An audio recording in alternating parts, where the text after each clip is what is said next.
తీవ్రవాదులు care of అడ్రస్లు చకచకా మారిపోతున్నాయి, పెరిగిపోతున్నాయి.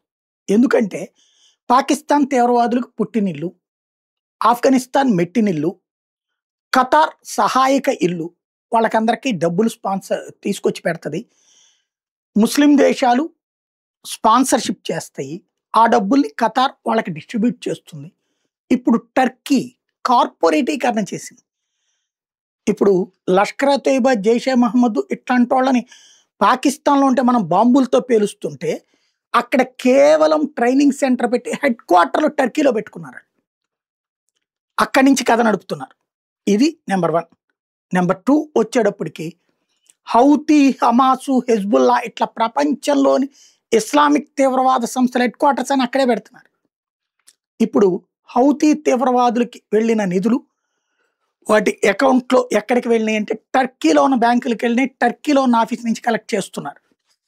ఇది తాజాగా బయటపడినటువంటి అంశం.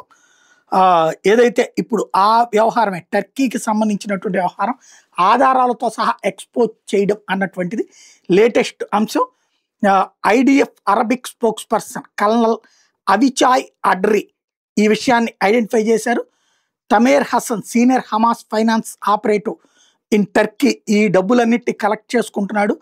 Hamas leader Khalil al Hayya దగ్గర పనిచేస్తున్నాడు అన్నటువంటి విషయాన్ని ఎవరు బయట పెట్టారయ్యా ఇది అంటే ఇజ్రాయెల్కి సంబంధించినటువంటి మిలిటరీ యూనిట్ వాళ్ళకి సంబంధించినటువంటి మొసాదోళ్ళు బయట పెట్టారు.